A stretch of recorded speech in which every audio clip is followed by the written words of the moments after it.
Assalamualaikum warahmatullahi wabarakatuh. Waalaikumsalam warahmatullahi wabarakatuh. Salam sejahtera bagi kita semua. Pertama, marilah kita semua mengucapkan puji syukur kepada Allah Subhanahu wa taala yang sudah memberikan nikmat dan karunia-Nya sehingga kita dapat hadir dalam acara webinar kita pada pagi hari ini dalam keadaan kondisi yang sehat walafiat. Sebelum kita memasuki inti acara, izinkan saya memberikan beberapa panduan teknis.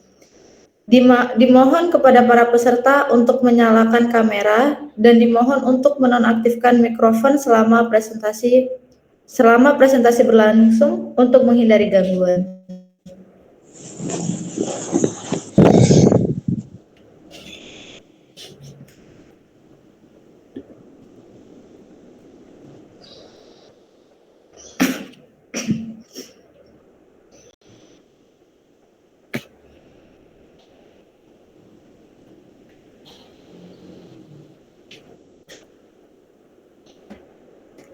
Baik, terima kasih.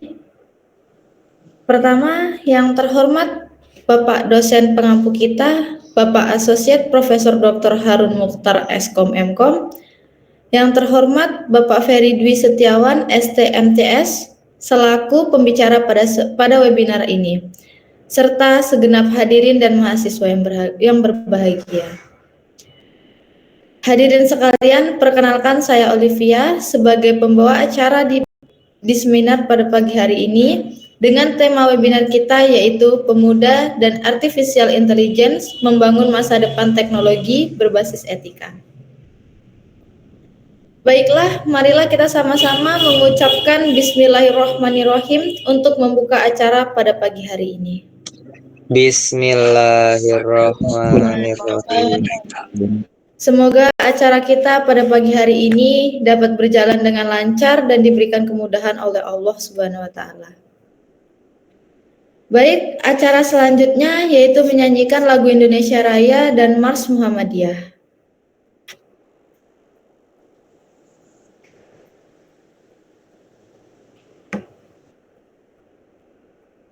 Indonesia tanah airku, tanah tumpah darahku.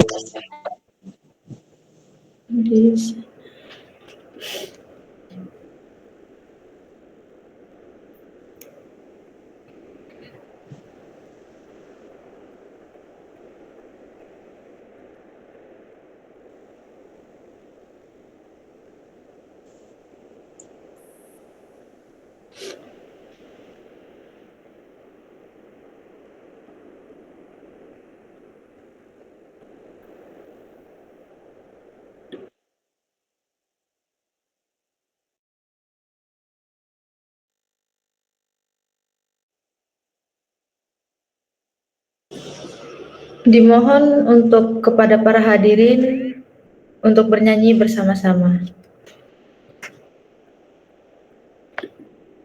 Dan dimohon juga kepada hadirin sekalian untuk mengaktifkan kameranya.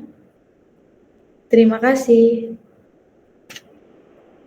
Hiduplah Indonesia Raya.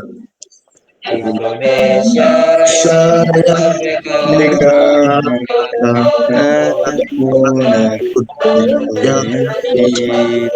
Indonesia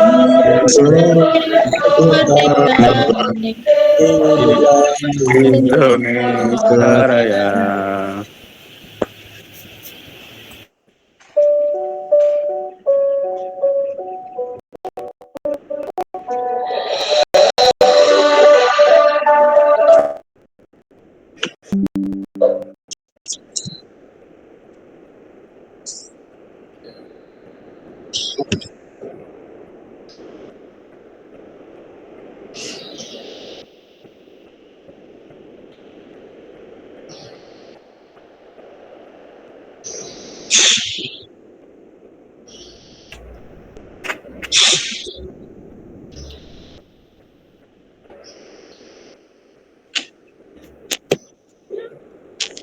Mohon maaf, operator, suaranya hilang.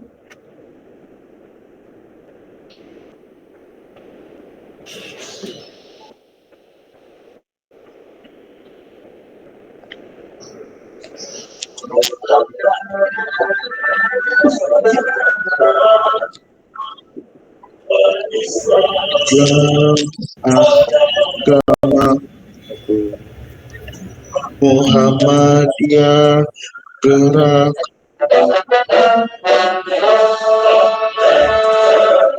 agama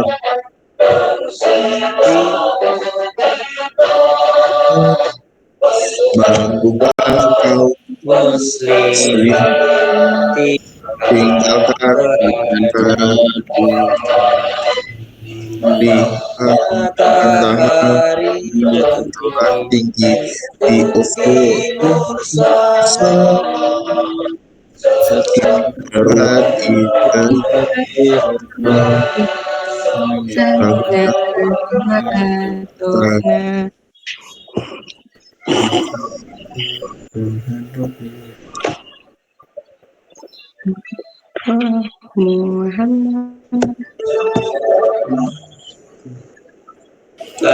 Islam agama Muhammadiyah gerakan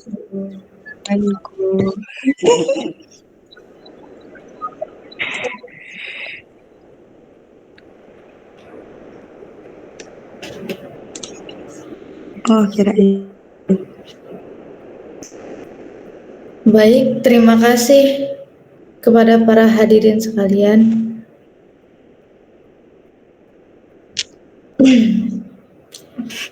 Baiklah, acara selanjutnya yaitu sambutan dari dosen pengampu kita, Bapak Asosiat Profesor Dr. Harun Mukhtar, Eskom Mkom. Kepada Bapak, waktu dan tempat dipersilahkan. Assalamualaikum warahmatullahi wabarakatuh. Waalaikumsalam warahmatullahi wabarakatuh.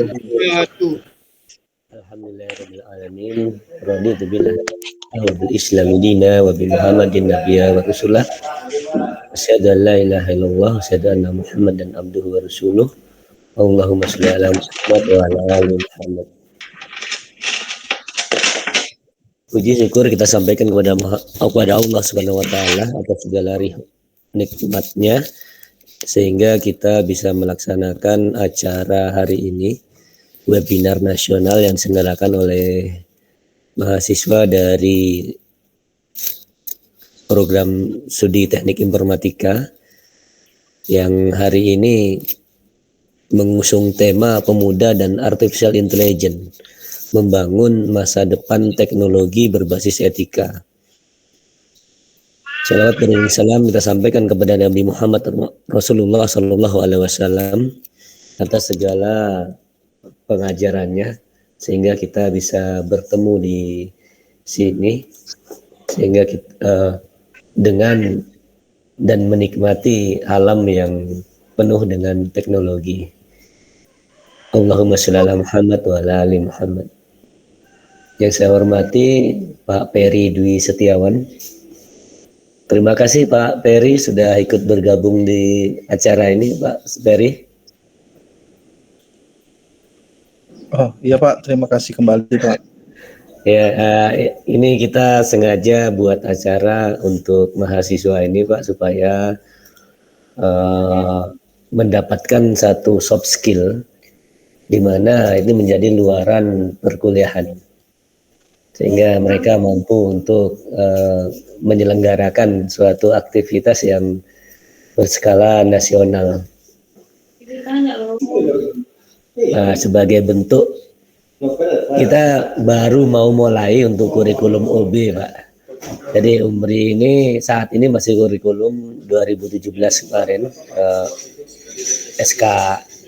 SNTT dan sekarang kita baru mulai insya Allah di semester depan di pertemuan di mahasiswa baru besok kita akan melaksanakan kurikulum OB. Jadi sekarang kita sudah mulai, kita targetkan setiap mahasiswa yang kuliah itu yang mendapatkan luaran-luaran yang diperlukan. Dan insya Allah kita juga akan menuju akreditasi lah begitu Pak. Oke, kemudian terima kasih kepada mahasiswa semua yang berpanitia pada pembicara Wan Fadilah Laila ya sebagai ini moderator yang telah, dan juga kawan-kawan semuanya lah yang telah menyelenggarakan acara ini. Semoga acara ini bisa berjalan lancar dan sukses hendaknya. Amin ya rabbal alamin.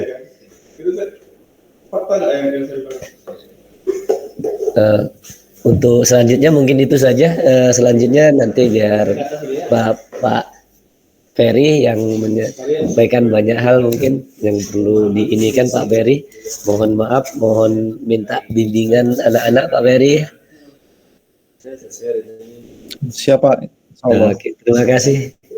Saya akhiri. Wabillahi taufiq wal hidayah. Assalamualaikum warahmatullahi wabarakatuh. Waalaikumsalam warahmatullahi wabarakatuh. Terima kasih kepada Bapak Harun Mukhtar.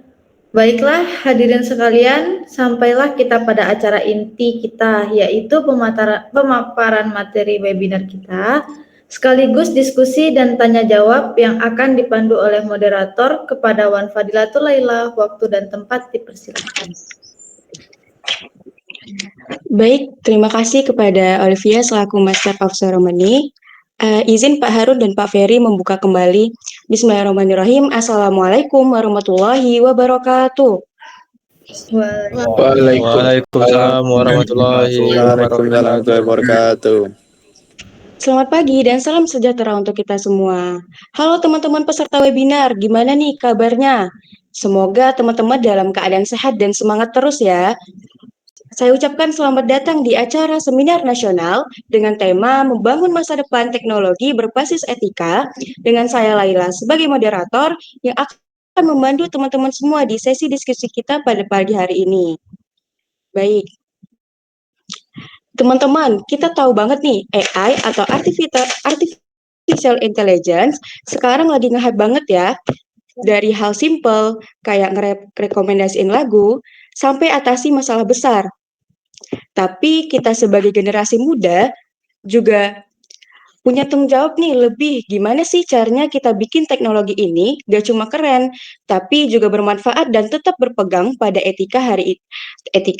Hari ini kita bakal ngobrol tentang peran kita dalam membangun masa depan teknologi yang gak cuma canggih, tapi juga bikin dunia jadi tempat yang lebih baik. Baik, teman-teman. Sekarang kita masuk ke sesi yang pastinya udah ditunggu-tunggu nih, yaitu sharing ilmu dari pemateri kita yang luar biasa kerennya, yaitu ada Bapak Ferry Dwi Setiawan. Beliau merupakan dosen dari Teknik Informatika di Universitas Islam Batik Soekarta dan sudah punya banyak pengalaman nih di dunia kecerdasan buatan, terutama di dunia machine learning, data science, dan analitik data. Bapak Ferry juga merupakan lulusan Magister Ilmu Komputer dari Universitas Gajah Mada dan fokus penelitian yang ada di NLP. Keren banget kan ya? Selain itu, beliau juga sudah mengerjakan berbagai proyek menarik, mulai dari analisis sentimen dan lain sebagainya. Nah, nggak cuma itu aja nih teman-teman. Beliau juga menguasai banyak bahasa pemrograman nih, seperti PHP, Python, C++, dan lain sebagainya. Nah, sebelumnya izin mengingatkan ya teman-teman, jangan lupa untuk siapkan catatan untuk mencatat hal-hal yang penting dari pemateri kita.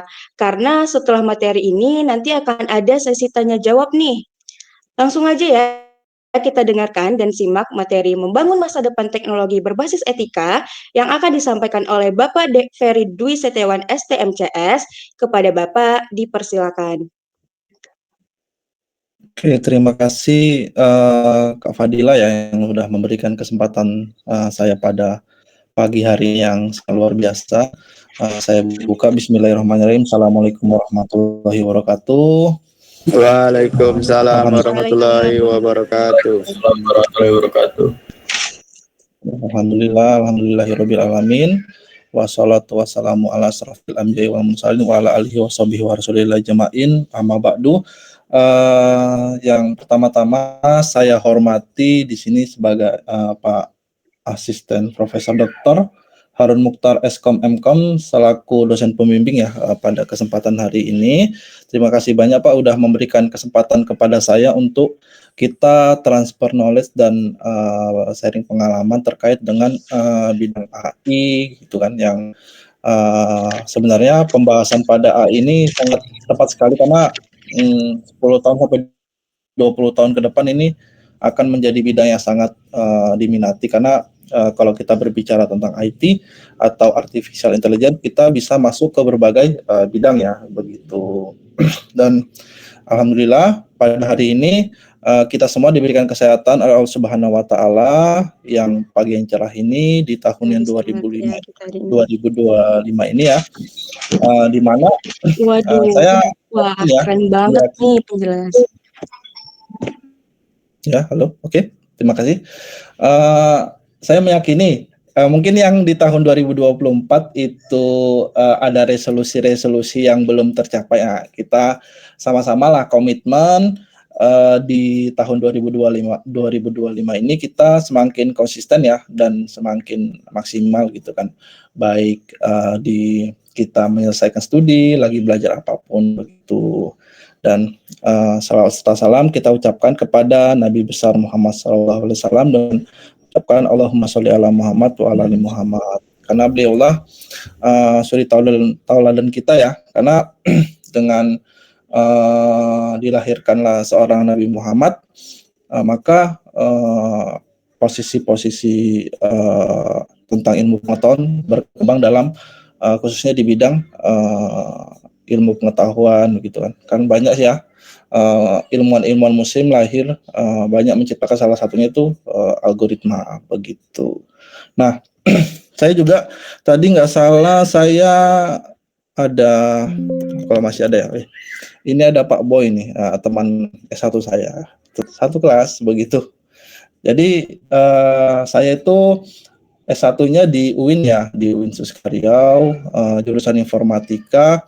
Kebetulan juga di sini ada Pak Boy yang kalau nggak salah jadi dosen di Universitas Pesada Bunda, kalau nggak salah Kaprodi lah. Mantap Pak Boy, luar biasa. Oke. Yang kalau nggak salah ya di angkat saya itu banyak juga yang S2 ya, banyak juga yang jadi dosen, beberapa juga mungkin ada juga ya teman-teman yang juga yang mungkin teman-teman lagi diajar gitu kan, itu juga dulu kita juga pernah diskusi. Dan mengingat lagi saya kenapa pada saat ini saya fokus di AI ya, karena saya di S1 itu saya itu banyak dibilang pengen teknologi ini, pengen teknologi itu gitu kan, pengen belajar ini, belajar itu, dan nggak ada yang yang jago. Maka di S2 ini saya switch keahliannya, yang awalnya S1 saya ke teknologi informasi, karena saya pengennya sistemnya lebih panjang di bidang penelitian dan lain-lainnya gitu. Oke, Pak Boy, terima kasih. Makanya saya fokuskan di AI. Nah, di AI ini kan banyak. Saya lebih tertarik di bidang teks ya atau NLP, karena Indonesia kayaknya sangat potensial lah, karena kan kita multi bahasa ya, bahasa apalagi di Riau ini kan berbagai macam bahasa. Jadi kalau kita untuk penelitian itu dan perkembangan teknologi itu sangat menarik, karena kan NLP itu cocoknya untuk negara-negara yang dia multi bahasa dan multi budaya. Oke. Bisa, apakah slide-nya sudah di share screen tadi abang-abang dan kakak panitia ya? Ya, oke. Kita ngomongin tentang pemuda artificial intelligence ya. Nah, itu dulu. Nah, menarik ya. Di sini ada kata pemuda dan artificial intelligence. Coba bisa next itu. Bisa next. Naik lagi. Oke, kita masuk di sini lah. Tentunya kalau kita ngomong pemuda ya, pemuda itu kan kalau di Indonesia ya, teman-teman mungkin yang ikut HIMA, ikut BEM atau ikut organisasi lainnya gitu ya. Nah, berkali-kali kita ngomongin pemuda gitu kan. Apalagi salah satu the founding father kita ya, Bapak Insinyur Soekarno gitu. Beliau berkata bahwasanya berikan aku 10 pemuda maka maka akan kuguncang dunia gitu ya.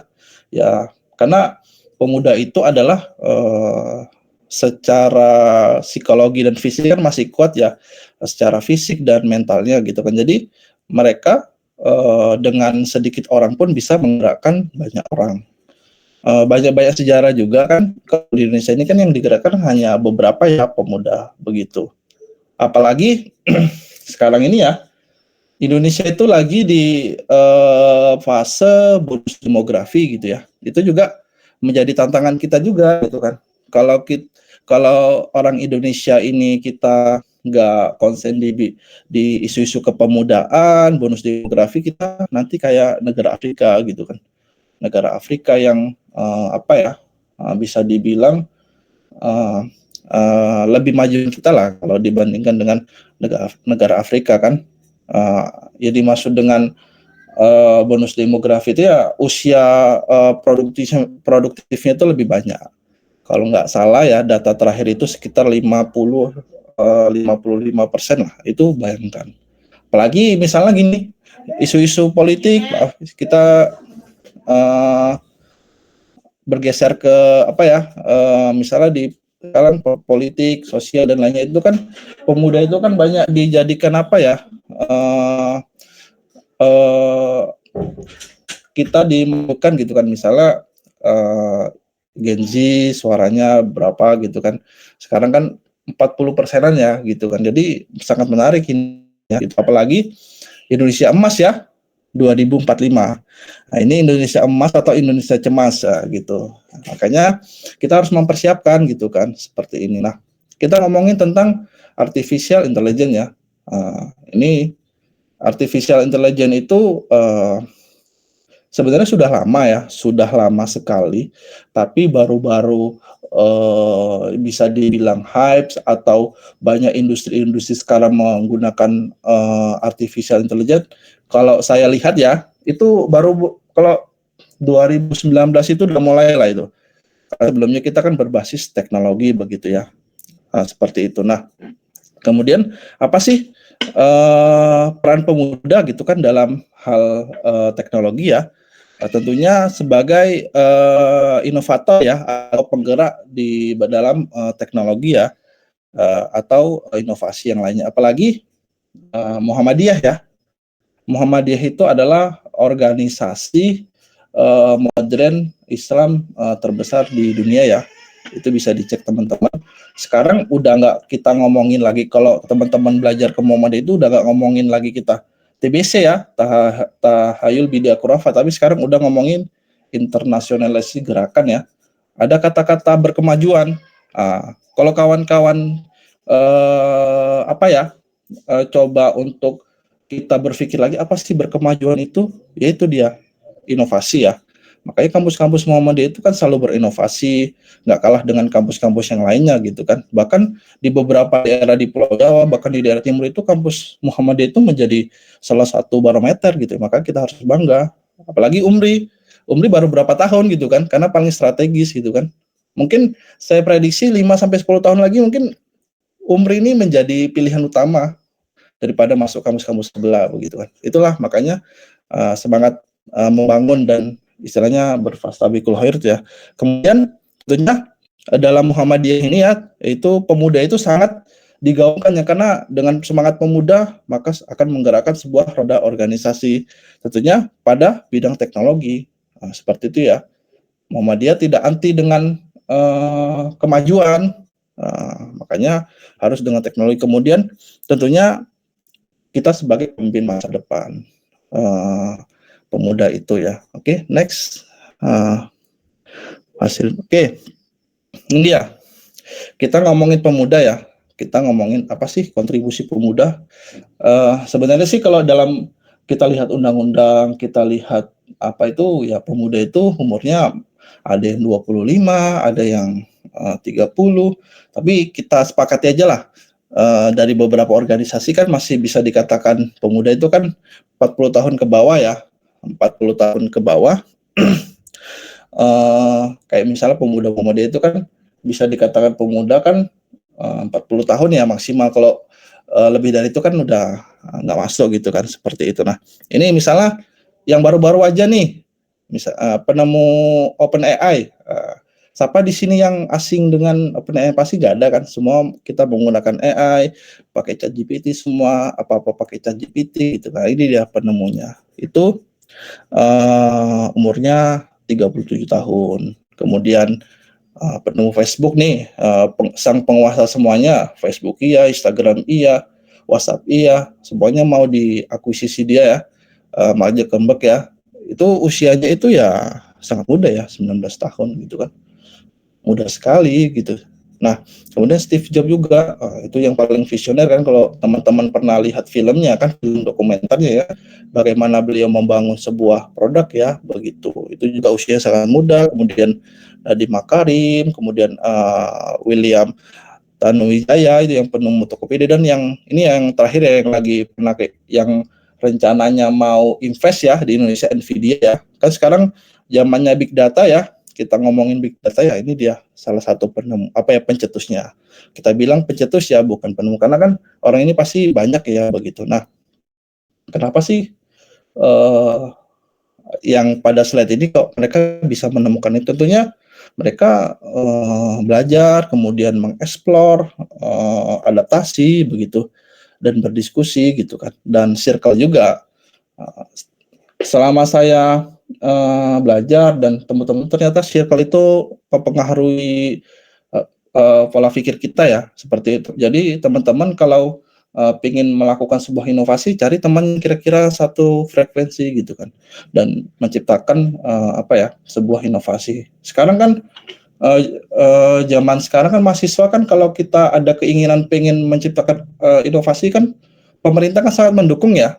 Apalagi talenta-talenta digital kan banyak lomba-lomba karya ilmiah, kemudian dan lainnya, itu kan itu sangat luar biasa ya. Makanya sekarang ini dengan adanya teknologi itu ya, teman-teman itu harus dimanfaatkan semua. Jangan dijadikan kita itu selalu terpaku dengan teknologi itu ya. Oke, next. Oke, terima kasih. Nah, ini dia. Tentunya ini data April yang saya gunakan ya. Ini tentunya penggunaan internet ya. Itu ada yang misalnya 5 miliar, kemudian tentunya yang warna hijau ini teman-teman ya, itu ternyata manusia perharinya itu kok dirata-ratakan itu menggunakan smartphone itu atau device itu dia 6 jam ya. Kayaknya kalau Indonesia kayaknya 24 jam deh. Soalnya ya ada hari tanpa update status ya. Apalagi sekarang udah ada TikTok ya. Semua serba TikTok gitu kan. Begitu. Makanya sebenarnya data-data ini tuh bisa dijadikan acuan gitu kan. Kenapa AI berkembang, kemudian semua serba AI lah. Sekarang semua serba AI lah begitu. Itu digunakan, dan dengan adanya situasi ini juga ada tantangan baru, terutama privasi data, kemudian etika dan lainnya begitu. Dan baru-baru aja kan, kalau teman-teman kita kan WA bisa pakai Meta ya. Itu kalau menurut saya agak mengerikan, jujur. Karena bisa tahu, sebagian ada yang nggak tahu, sebagian bisa tahu. Misalnya siapa Ferry Dwi Setiawan, Umri di mana, sebutkan prodi yang ada di Umri, pasti disebutkan. Itu kok bisa tahu? Itu kan isu yang yang kalau teman-teman ikut akun Instagram tentang perkembangan teknologi itu kan, bahkan hal-hal yang privasi itu bisa diakses oleh AI itu makanya jadi isu yang luar biasa. Apalagi tahun-tahun 2022, 2021 itu kan banyak kebocoran data Telkom, Tokopedia, dan lainnya gitu. Itu kan menjadi isu juga. Kenapa kok bisa bocor? Baik pemerintah maupun swasta, itu juga jadi pertanyaan kita begitu. Oke, next.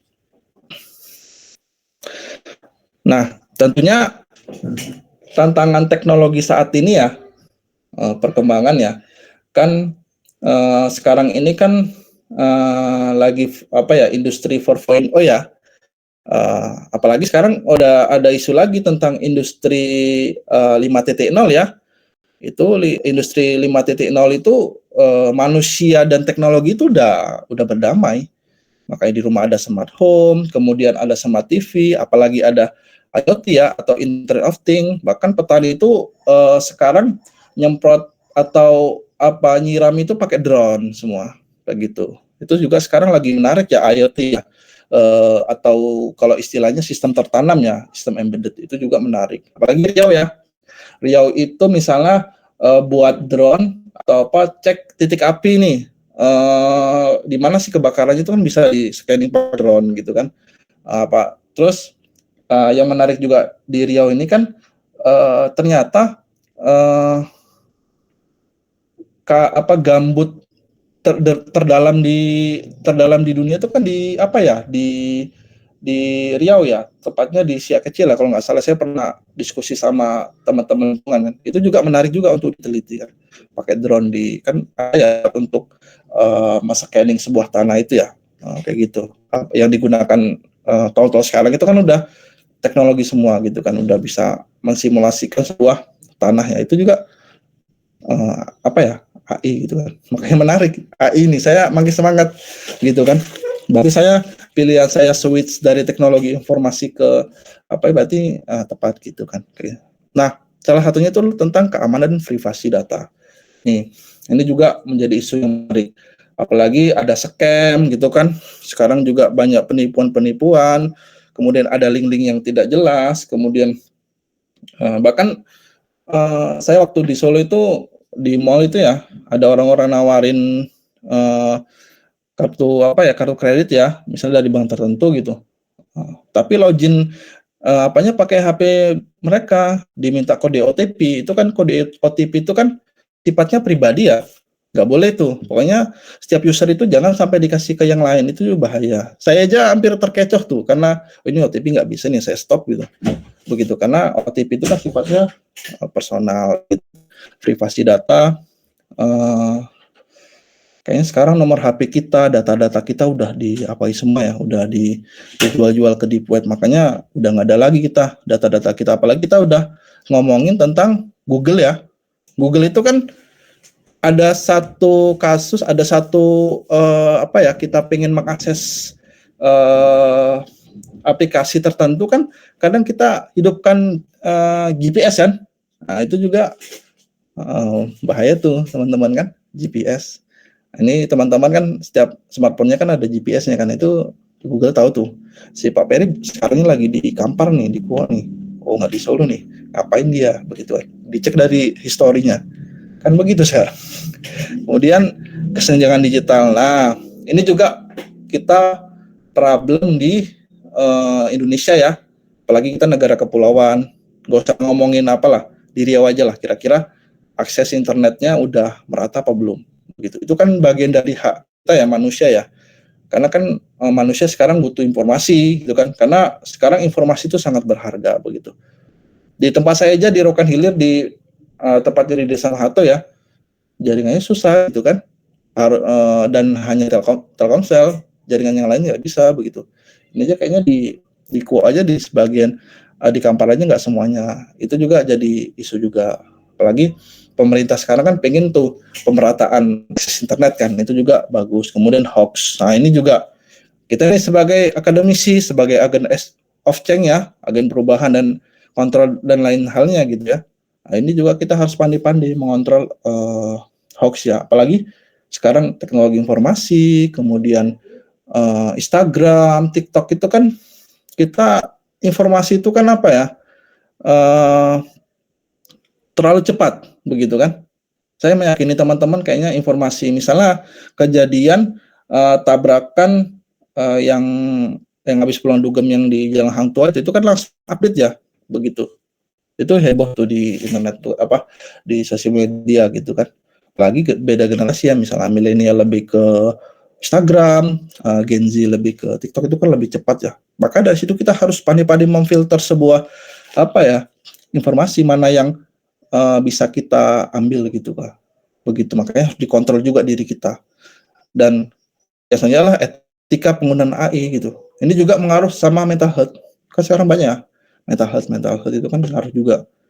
Apa-apa kita curhat di media sosial begitu, semuanya itu juga mengaruhi kita juga gitu kan. Kan sekarang ada penipuan dan lainnya gitu kan. Makanya kita harus lebih bijak lagi. Apalagi anak IT ya. Anak IT itu kan identitinya harus bisa apa-apa ya. Bisa hack, bisa kenalan nggak semuanya kan. Makanya kita harus lebih bijak dan lebih waspada lah sama hal-hal yang tentang privasi data. Oke, next. Oke, terima kasih. Oke, nah kita ngomongin tentang pengantar AI dan Big Data. Tentunya artificial intelligence itulah dia ngomongin tentang bagaimana kita mentransferkan kecerdasan manusia ke dalam mesin ya, mesin atau algoritma gitu ya. Nah, yang harus teman-teman pahami itu AI ini dia bekerjanya secara spesifik, nggak multitasking ya. Misalnya kita buat AI atau sistem untuk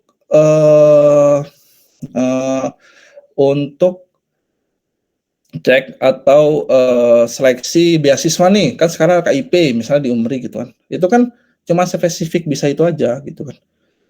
Kemudian AI, ChatGPT itu kan kalau kami orang yang udah diskusi itu ChatGPT itu ibaratkan bayi yang dari lahir dia sampai dengan SMA aja, cuma hanya bisa melakukan itu. Tapi kalau spesifik misalnya dia buat latar belakang di sebuah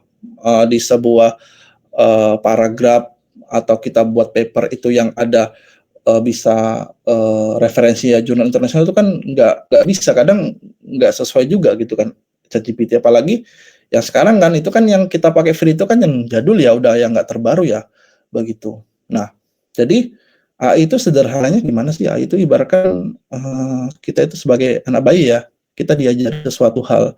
Misalnya kita tahu diajari sama ibu kita pena begitu, gelas, kemudian kita diajari mengenal ibunya, mengenal ayahnya gitu kan, mengenal diri kita. Itu kan proses pembelajarannya. Di AI juga gitu, namanya adalah istilahnya itu training ya gitu, sederhananya seperti itu. Nah, kemudian tentunya gimana sih biar AI itu biar bisa kayak ChatGPT lah gitu. Itu kita kembali lagi ngomongin tentang big data. Jadi big data itu sekarang itu sama berharga seperti minyak ya, minyak bumi. Itu kalau beberapa jurnal yang saya baca itu udah kayak oil gitu kan. Karena kalau dulu kan data itu kayak sampah ya, sampah gak berguna. Sekarang itu data itu sangat berguna begitu. Makanya kenapa bocor data dijual di deep web, karena data itu digunakannya. Apalagi saya yakin sederhananya ya sosial media kayak Instagram, kayak TikTok, kayak misalnya e-commerce kayak Shopee, kayak Tokopedia kan histori kita beda-beda ya. Itulah dia dipakai dengan histori itu atau rekomendasi dari situ ya, seperti itu. Itu kita ngomongin tentang big data dan AI. Jadi sekarang itu lagi ke sana arahnya, AI dan big data. Oke, lanjut. Nah, ini dia penerapannya berbagai bidang ya, makanya saya menariknya AI ini ya di kesehatan, di kendaraan. Kemudian kesehatan misalnya apa ya, smartwatch itu ya, kita bisa ngetes detak jantung dan langkah gitu kan. Itu gimana caranya? Kok bisa jantung kita, kesehatan kita. Kemudian kendaraan, sekarang kan mobil listrik ya, smart driving ya. Kalau teman-teman tahu itu salah satu programmer machine learning-nya itu orang Indonesia itu, Tesla itu. Tapi alumni lulusan luar negeri gitu kan, kayak gitu. Kemudian keuangan, kemudian pengawasan, kemudian pertanian juga gitu kan. Nah, di Indonesia itu banyak bisa ditarik, misalnya di pertanian, di bagian konstruksi, kemudian game, edukasi dan lain sebagainya ya, gitu. Makanya menariknya gitu. Next. Nah, tentunya teman-teman semua pada kita ini banyak ya isu-isu etikanya ya, gimana sih kita biar membangun teknologi itu AI itu berbasis dengan etika ya, etik ya atau policy ya, biar kita bisa bijak menggunakan ini gitu kan. Salah satunya gimana sih kesadarannya atau integritas ya teman-teman ya. Saya meyakini sekarang kayaknya kalau tugas-tugas itu semua ChatGPT kan, program error tanya ChatGPT, kemudian ada tugas dari dosen, tanya ChatGPT, misalnya tugas kalkulus ChatGPT semua, ChatGPT, atau kalau pakai pakai yang di Google itu ya, meta.ai itu ya, seperti itu. Oke, tentunya kalau menurut saya sih sah-sah aja, tapi karena kita belajar ya S1 ya atau kuliah ya. Oh ya, ada apa Mas Aditya?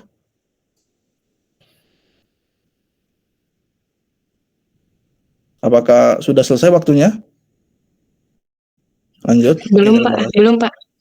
Oke, terima kasih. Saya pikir tadi ada apa kan diinterupsi, pikir ada yang apa. Oke, terima kasih ya. Oke, tentunya sama juga dengan mahasiswa-mahasiswa saya. Makanya saya tuh ngatasinya saya tulis tangan aja, biar aja dikatakan kolot, tapi memang kayak gitu. Daripada pakai apa kan pasti ChatGPT 5 menitnya selesai itu buat apapun itu. Begitu. Makanya kita jangan sampai, apalagi saran saya ya, apalagi codingan ya. Codingan kan teman-teman pasti belajar codingan basic pemrograman. Jangan semuanya ChatGPT karena kita nggak belajar. Apa yang dibilang Prof Stella itu kan wamen pendidikan tinggi sekarang kan ya akan merusak otak gitu kan, kita nggak cerdas lagi, nggak critical thinking lagi, nggak ada gitu, seperti itu. Nah makanya gimana sih kita membangun AI berbasis etika? Tentunya kita desainnya itu harus berputar pada manusia ya, sesuai dengan keinginan manusia, bagaimana itu dibutuhkan oleh manusia. Dan harus dipahami teman-teman ya, AI itu tidak akan menggantikan manusia ya, karena kan banyak yang bilang ya, oh AI nanti menggantikan pekerjaan manusia gitu kan. Misalnya kayak di Batam itu pabrik Xiaomi itu semuanya nggak ada manusia begitu. Dan mobil-mobil mewah sekarang kan udah pakai smart robot ya. Apalagi kalau teman-teman baca tentang perkembangan industri ya, mulai dari industri yang pertama sampai dengan itu kan pasti selalu ada resikonya ya. Misalnya kayak tahun-tahun yang pertama itu kan semuanya kan terjadi PHK massal ya. Itu resikonya. Makanya sekarang itu kita harus bisa adaptasi dengan segala teknologi. Kalau kita nggak memiliki sikap adaptif dan terhadap situasi saat ini, kita akan tertinggal gitu kan. Seperti itu. Maka juga sama juga dengan ini, yang pertama ini, tentunya pada bidang kesehatan itu ya membantu mendiagnosis gitu kan, bukan menggantikan dokter. Dokter itu tidak akan tergantikan oleh teknologi, karena saya pernah lihat sebuah di paper itu yang membedakan kita human dengan teknologi itu, human itu kan punya sense ya, atau punya insting ya, punya perasaan gitu kan. Kalau teknologi itu kan basis data aja gitu, udah pakai data ya, pokoknya apa yang sesuai dengan yang diajarkan sebelumnya itu kita pakai, nggak bisa kompromi nih teknologi begitu. Kalau udah kompromi ya kacau nih kan. Nah kemudian tentunya harus inklusif. Masuk inklusif itu ya kita bisa bisa ketika proses pembangunan sebuah teknologi itu kita harus mengikutkan banyak pihak, masyarakat, sosial gitu kan, biar kebijakan ini bisa diterima oleh banyak pihak gitu kan. Kan problem kita anak teknik, anak IT itu kan rata-rata kan teman-teman kan introvert ya, suka di rumah, sama kayak saya dulu tuh waktu zaman S1 S2 itu, pokoknya kita itu malam minggu itu bukannya keluar tuh sama pacar atau sama teman hangout atau sekedar nongki-nongki kan, sekarang kan ke kafe dan lainnya. Anak-anak IT itu pasti megang laptop dan explore ya gitu. Nah begitulah anak IT. Nah itu ya memang seperti itu. Dan kalau teman-teman setelah kuliah ya harus kita bisa beradaptasi ya gitu. Kemudian tentunya pada proses AI ini ada pengujian dan validasi. Itu dia. Kalau teman-teman udah semester mungkin kayaknya kalau di informatika itu kayaknya belajar mulai mengenal AI itu semester 5-6 gitu ya. Kan ada istilahnya pengujian dan validasi ya. Nah, kita kembali lagi ternyata kayak ChatGPT yang terbaru itu, saya juga baru mungkin tahun lalu ya, kan ChatGPT terbaru itu ya untuk proses untuk bisa, kan itu bisa berbagai macam layer ya. Untuk ChatGPT itu kan dia itu menggunakan GPU ya kan, kalau teman-teman tahu GPU, teknologi GPU untuk proses training data. Itu prosesnya 1 bulan. Itu dengan data bermiliar-miliar dan vektornya sangat panjang ya. Vektor kan dia panjang ya gitu kan. Nah, itu kalau dihitung-hitung itu untuk alatnya itu sekitar 10 triliun ya begitu untuk training datanya itu. Kalau pakai laptop kita langsung meledak. Karena kalau kita udah ngomong big data itu dia harus pakai alat yang canggih, makanya ada high computer performance ya atau HPC begitu, seperti itu. Nah, apalagi dengan teknologi sekarang ada cloud ya. Jadi kalau untuk belajar kayak saya ini masih explore kalau nggak masuk ke teknologi, pakai laptop istilahnya kentang yang laptop biasa bisa gitu. Karena ada teknologi cloud ya, kita bisa training data, bahkan buat aplikasi Android sekarang internet sudah tersedia dan free semuanya. Seperti itu ya. Oke, itu kemudian lanjut. Nah, kemudian tantangannya untuk implementasi etika ini, tantangannya pertama itu adalah kadang-kadang antara perkembangan teknologi dengan regulasi itu terkadang nggak beriringan ya, karena kan saya bilang tadi kan kebanyakan yang fokus konsen di teknologi itu kan pemuda ya, apalagi yang buat regulasi itu kan rata-rata yang baby boomers ya. Contoh sederhana aja, baru kejadian tadi malam kan ada salah satu senior saya mau Jakarta kan, itu iPad ya, tablet ya. Gimana sih caranya biar bisa ngetik gitu kan? Word lah kan, kalau Word itu kan identik dengan laptop ya. Word ditransferkan ke diinstal di tablet ya gitu kan. Kalau kita kan karena sudah terbiasa dengan berkutik dengan perkembangan teknologi kan ada 2 cara ya, pakai kalau yang iPad itu kan Office 365 ya, bisa kita beli bisa kita beli atau dari yang lainnya. Kemudian pakai Google Doc di Drive ya, itu kan tinggal kita yang penting punya Gmail aja kan, masuk di Drive kan bisa kita ngetik itu kayak gitu. Saya juga mulai pakai Google Doc, Google Slide dan spreadsheet itu ya ketika S2. Jadi kita buat slide itu bareng-bareng, kita keroyok bareng-bareng kan. Jadi walaupun posisi di tempat lain tapi kita bisa sama-sama ini buat slide-nya itu. Saya kasih tahu gitu kan. Itu karena seperti itu.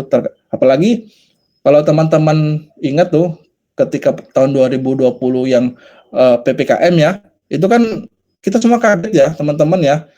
Yang biasanya kita di luar rumah, biasanya orang yang suka di rumah ini suka di luar rumah, ini kita tiba-tiba disuruh di rumah dan dipaksa untuk kita adaptasi nih sama namanya ini Zoom, namanya Google Meet, namanya Google yang lainnya gitu, Google Teams dan lainnya gitu. Itu dipaksa. Itu ya mau nggak mau seperti itu gitu. Kemudian ini juga problemnya kita kadang biayanya tinggi banget. Contohnya aja, saya waktu S2 itu ngolah data itu kalau pakai laptop ini atau pakai yang free dari Google itu, kalau kawan-kawan tahu Google Colab itu nggak bisa ngolah datanya karena datanya besar, langsung collapse dia. Tapi kalau kita mau pakai yang lebih, pakai GPU yang lebih, kalau yang sekarang itu A100 atau Tesla 4, itu kita harus bayar sebulannya itu sekitar $12 begitu. Apalagi big data itu, apalagi untuk membangun sebuah data center itu pasti dananya pasti bertriliun-triliun gitu, karena sangat besar. Apalagi Google ya, Google itu kan dia canggih ya. Google itu kan misalnya di California ada terjadi kebakaran atau gempa bumi, kan data-data Google itu langsung tercloning di tempat lain. Nah, itu juga kita bayangkan canggihnya mereka. Kemudian kompleksitas juga, nah, itu juga.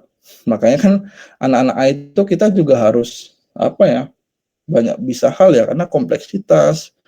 Ada istilahnya dulu itu, semakin sederhana sistem itu maka semakin susah dan semakin kompleks kita membuatnya. Contohnya aja Gojek. Nah, itu kan gimana tuh dia bisa ketika kita pesan itu kok bisa yang nyangkut ini driver ini, kan secara sistem itu kan dipilih ya mana yang paling dekat dan mana yang ordernya paling sedikit gitu kan, dan lifetime ya itu gimana caranya begitu, itu kan menarik ya, kompleks ya, kita ya jangan berpikir itu benar. Kemudian solusinya tentunya kolaborasi ya dengan pemerintah. Sekarang kan nggak bisa kita ini anak IT aja kita tonggok di kampus Unri, anak IT udah penelitiannya dosen sama IT, sekarang serba kolaborasi juga, mahasiswa juga kolaborasi sekarang, nggak bisa kita berdiri sendiri. Itu makanya tadi kita harus inklusif, harus terbuka, kolaborasi sama ekonomi, sama keguruan, apa yang mau kita buat nih, misalnya di keguruan buat games untuk anak-anak SD, kan menarik tuh, kan ada kontribusi kita dan lainnya, misalnya. Kemudian investasi juga dalam penelitian, apalagi sekarang ya, Indonesia juga soal penelitian dan teknologi itu lagi tinggi-tingginya. Jadi misalnya yang harus kita tiru itu adalah Cina. Cina sekarang kan nomor 1 ya penelitiannya, Amerika kalah. Coba teman-teman bisa cek sekarang di Google, penelitian tentang AI pasti banyak, penulis pertama pasti nama-nama Cina semua. Memang bagus mereka. Kamusnya memang soal mereka itu luar biasa. Itu yang harus kita tiru dari mereka itu adalah ketekunan mereka tentang apapun itu. Apalagi yang lain hal ya. Pokoknya saya kadang diskusi sama dosen-dosen ketika saya S2, kan ada yang dosen S3 ya, kadang mereka kagum juga sama konstruksi-konstruksi bangunan di Cina ya, karena itu kegigihan mereka. Kalau kita enggak ya, kita gaya aja yang kuat ya di kafe, apalagi zaman sekarang ya, yang apalagi kampusnya di Umur itu depan udah ada kafe. Oke, kemudian yang ketiga adalah harus menyusun kode etik. Saya setuju ya dengan pemerintah saat ini melakukan sebuah kebijakan PSE ya, atau semuanya harus lapor ke aplikasi dari luar negeri, itu harus lapor ke Kominfo dulu. Kalau dulu kan kayak WA tidak, misalnya Telegram tidak, kan dulu kan kita bisa install. Kalau sekarang harus lapor dulu kan ID-nya, karena itu terkait dengan apa ya, privasi data ya. Kalau data kita diambil semua sama orang-orang luar itu seenaknya kan nanti bahaya tuh, data diri, data identitas dan lainnya itu kan sangat membahayakan kita. Oke, next. Nah, ini contohnya tadi ya, kesehatan ya teman-teman ya, dia harus transparan dan aman gitu kan, sama-sama aman lah antara kita pasien dengan dokter, yang nggak ada merasa diapakan. Kemudian pendidikan juga tidak memihak ya, misalnya pemilihan gitu nggak memihak nih, mana yang miskin atau yang kaya, yang baik atau yang benar gitu. Ya sesuai dengan data. Kan kalau kita ngomongin AI pasti ngomongin tentang base-nya data. Nggak bisa kita ngomongin tentang insting dan lainnya. Dan terakhir adalah kita keuangan. Nah, misalnya keuangan ini kalau misalnya mau ajuin kredit itu kan, kalau pakai AI kan sesuai dengan data ya. Kalau si person misalnya Pak Peri, bisa nggak dia ngambil kredit rumah dan lainnya. Kalau sekarang pakai AI ya, kalau nggak bisa ya nggak bisa benar. Tapi kalau pakai manusia kan bisa tuh dia akal-akal itu. Ada apa-apa yang dirubah begitu. Kalau ini kadang lebih adil dan bijaksana. Makanya kalau udah ngomongin AI ini, celah untuk kita melakukan korupsi dan lainnya itu agak berat ya, karena semua base data, base system begitu, seperti itu. Oke, apakah sudah selesai? Apa masih ada lagi? Oke, terima kasih teman-teman ya atas apanya hari ini ya. Kalau ada yang mau ditanyakan, kita diskusi tentang AI gitu kan, tentang big data, tentang NLP, tentang etik dan lainnya pada kesempatan hari ini. Oke, terima kasih, saya serahkan kepada moderator ya. Baik, terima kasih kepada Bapak Ferry Dwi Setiawan. Keren banget nih penjelasan dari pemateri kita. Banyak banget insight baru yang bikin kita makin nyadar nih kalau misalnya dalam menggunakan teknologi, etika itu sangat penting ya teman-teman.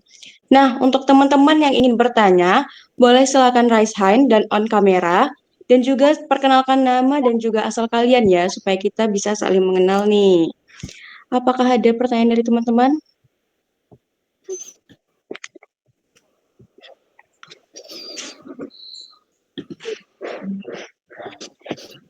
Gimana nih teman-teman? Ada yang ingin bertanya?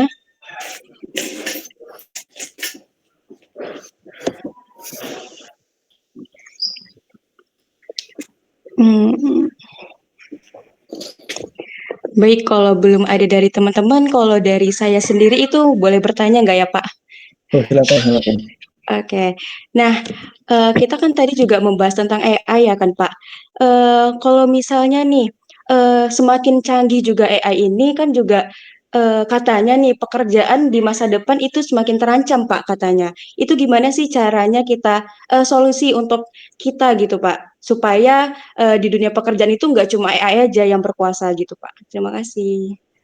Eh, Kalau saat ini kan apa ya, semua serba AI. Misalnya edit video ada AI-nya, kemudian foto ada, bisa kita eh, hapus background, kemudian lainnya gitu kan. Nah, di kita itu kita di mental kita, di inovasi kita harus bisa beradaptasi sama teknologi itu.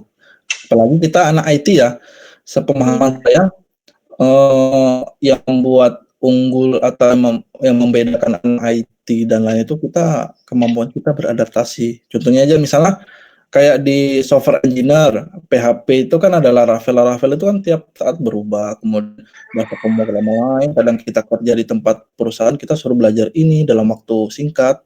Ya, begitu juga dengan ini juga tantangan saat ini gitu kan. Kita harus bisa beradaptasi begitu. Maka ya berbicara tentang skill kita kan sekarang yang bisa bertahan sekarang ini kan tentang skill, kemudian attitude juga, itu jangan lupa ya, attitude kerja juga di tempat kerja dan penguasaan teknologi lain dan lainnya gitu. Intinya harus update begitu. Makanya salah satu dengan ikut kita diskusi gini, selain kita juga tugas kuliah atau lain, juga kita menambah wawasannya, karena semakin kita banyak diskusi ternyata kita semakin banyak tahu ternyata kayak gini seharusnya begitu. Oke, baik. Terima kasih banyak, Pak. Baik, dari teman-teman sendiri ada yang ingin bertanya? Kita manfaatin kesempatan kita ya, teman-teman, untuk nanya langsung ke pemateri yang udah pengalamannya banyak nih. Teman-teman. Saya boleh bertanya, Pak?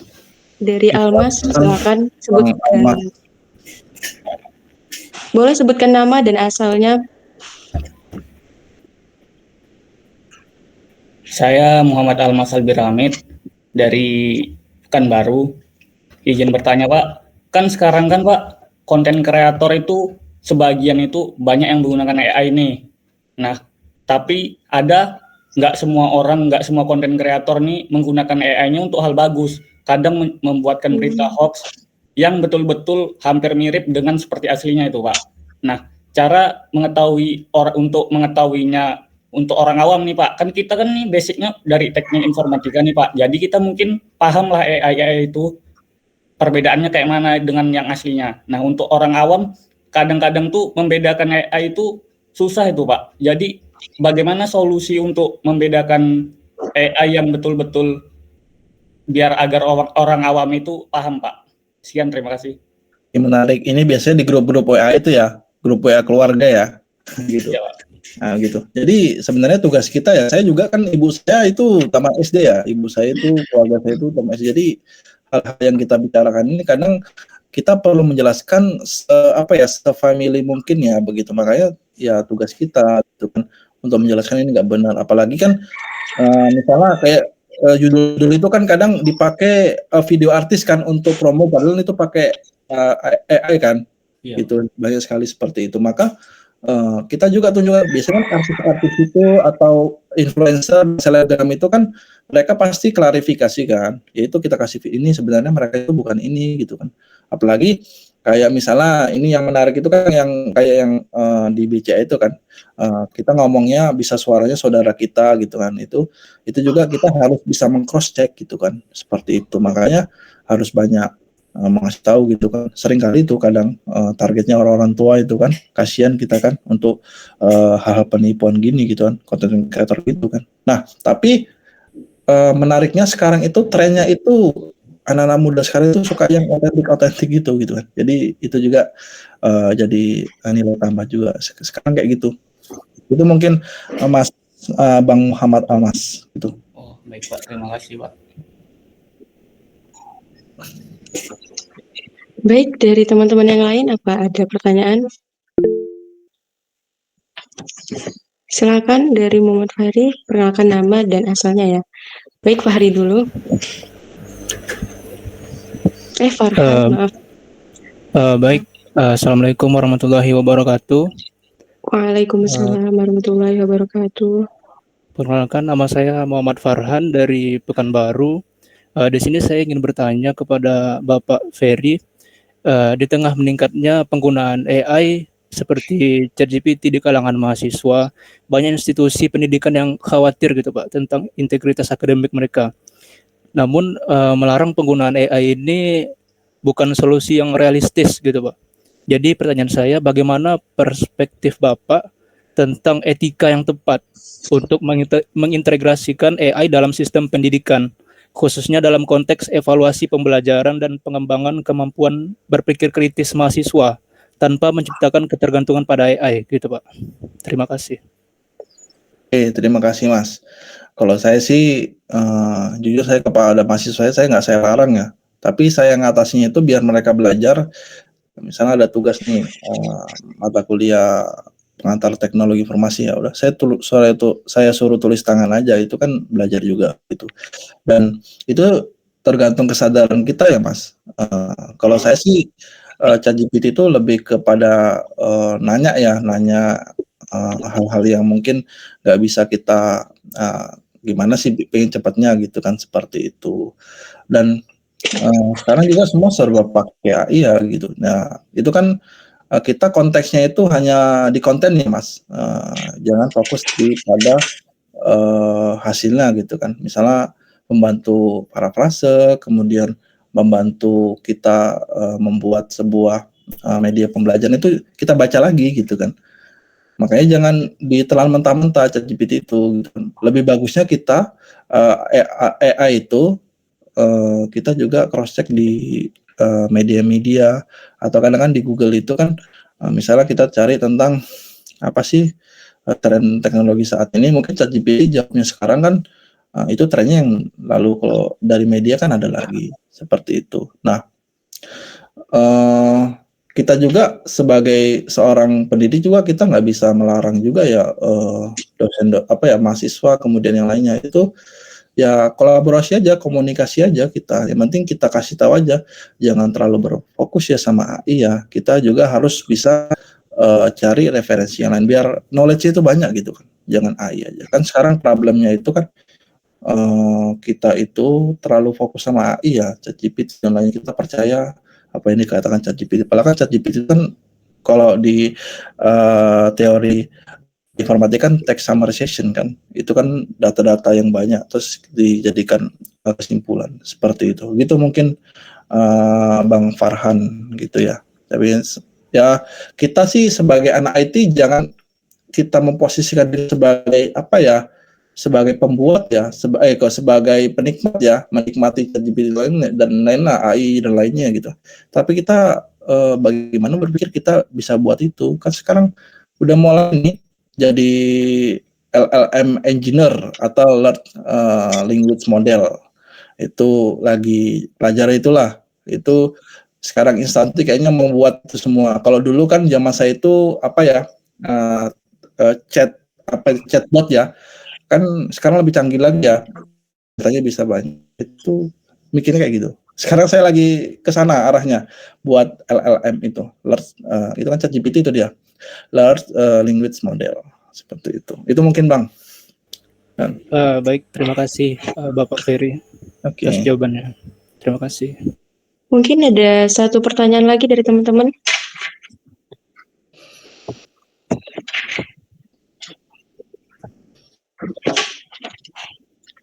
Apakah masih ada pertanyaan dari teman-teman?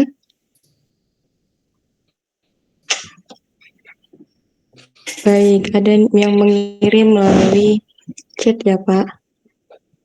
Izin Pak Ferry, saya Boy Sandi Dwi Nugraha dari Riau Pekanbaru. Mohon maaf bertanya melalui kolom chat nih Pak. Jadi Kak Ferry, saya ingin menanyakan pendapat Pak Ferry nih soal tadi yang katanya AI bisa mendapatkan informasi kita ya. Nah, menurut Pak Ferry, apakah AI ini berpotensi untuk melanggar aspek cyber law tentang privasi? Bagaimana cara kita sebagai orang IT untuk mencegahnya nih, Pak? Terima kasih. Nah, ini juga jadi isu sekarang ya, Pak Boy ya. Jadi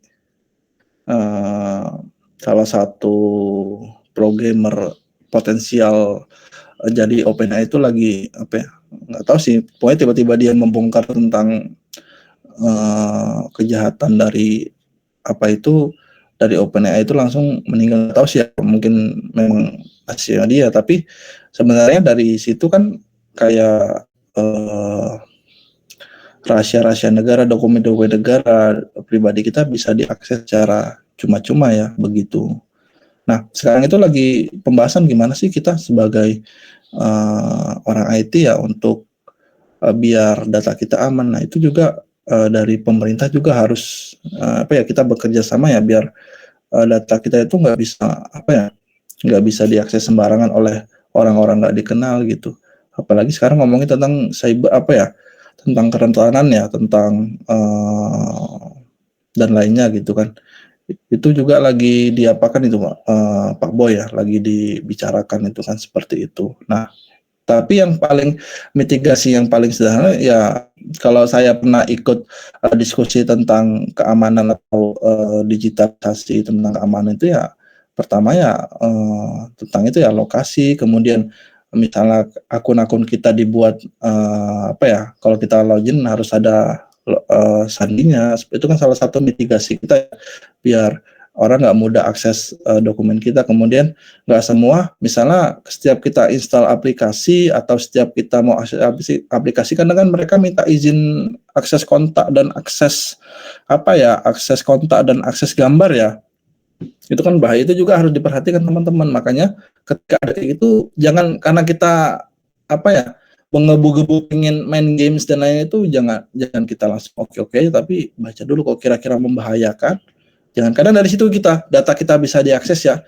Oke aja nih, gitu kan policy-nya kan ketika kita install aplikasi. Makanya salah satu mitigasi dari saya itu harus lebih teliti dalam hal itu. Misalnya install aplikasi kalau ada akses kontak dan lainnya, kemudian tentang misalnya setiap email kita, akun sosial media kita, kemudian dan lainnya itu harus lebih keamanan harus terjaga. Seperti itu Pak Boy gitu ya.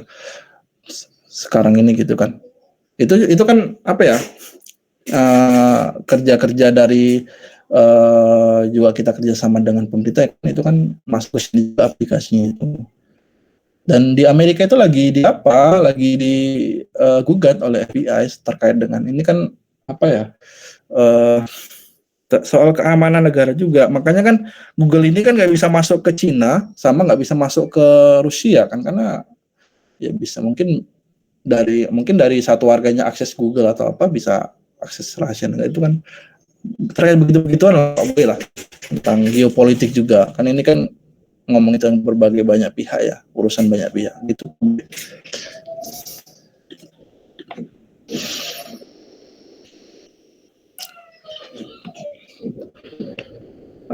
Benar Pak Boy, kita harus lebih teliti lagi sekarang sebagai anak IT ya, apalagi etika dan lainnya, harus lebih IT tentang begitu-begituan lah. Jangan asal oke aja begitu, harus lebih bijak lagi begitu. Insya Allah ya apa ya, mitigasi ya, mengantisipasi ya begitu. Seperti itu Pak Boy. Oke Pak Boy, sama-sama. Baik, terima kasih nih. Mungkin sesi tanya jawab kita tutup ya teman-teman.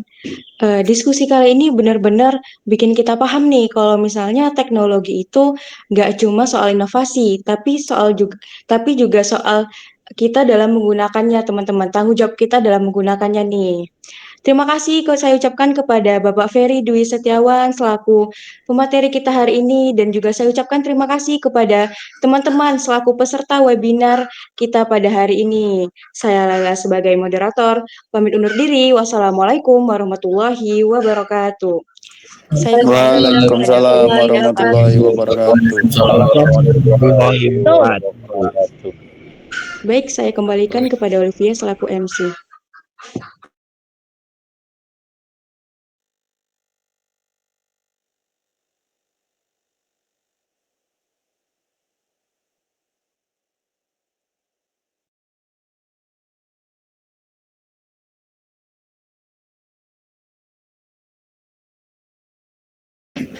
Baik.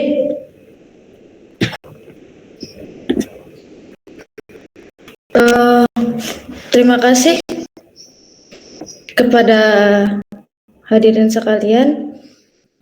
Baik, acara selanjutnya yaitu sesi foto bersama. Kepada hadirin sekalian diperkenankan untuk menyalakan kamera.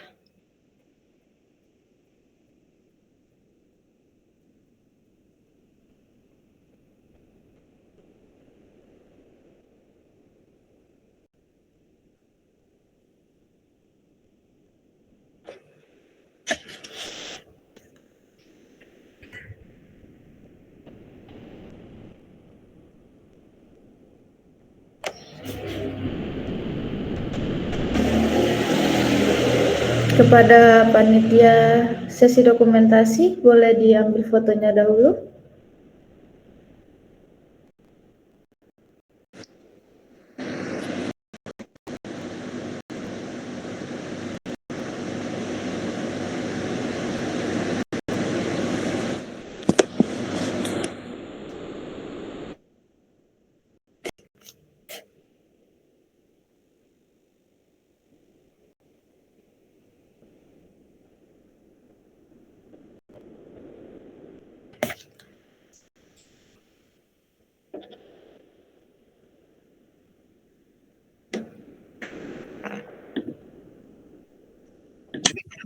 Oke, 1, 2, 3.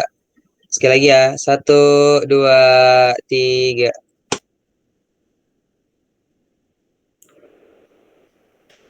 Oke, terima kasih kepada panitia dokumentasi. Baiklah, terima kasih kepada hadirin sekalian yang kami hormati. Alhamdulillah semua rangkaian acara webinar kita pada pagi hari ini sudah selesai. Saya mewakili panitia yang bertugas menyampaikan mohon maaf sebesar-besarnya atas kesalahan kata dan perbuatan kami. Akhir kata, wassalamualaikum warahmatullahi wabarakatuh. Waalaikumsalam warahmatullahi Waalaikumsalam warahmatullahi wabarakatuh. Yang itu.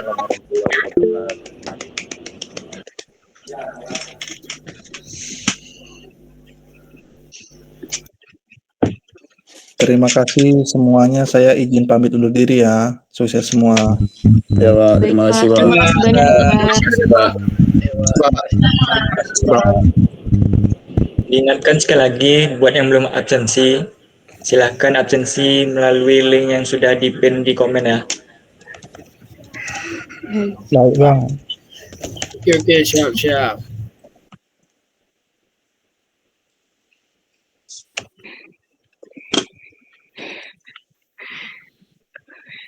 Mak ya.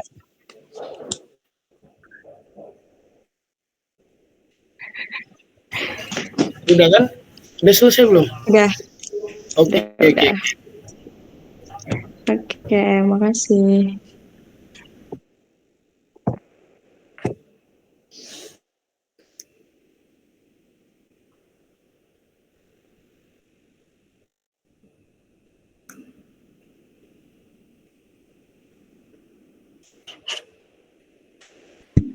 Gimana sana Bang? Kita yang panitia juga absen juga ya?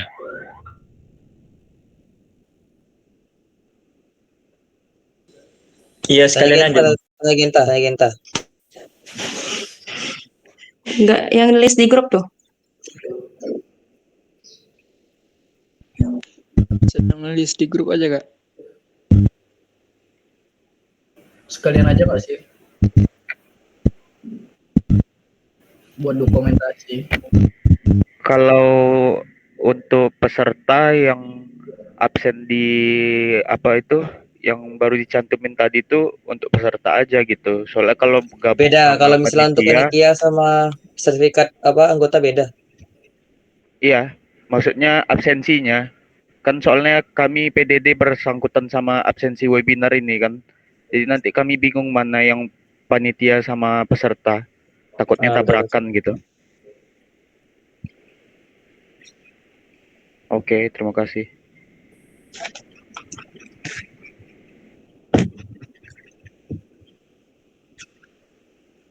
Acin, masa disamain Cin, parah Cin.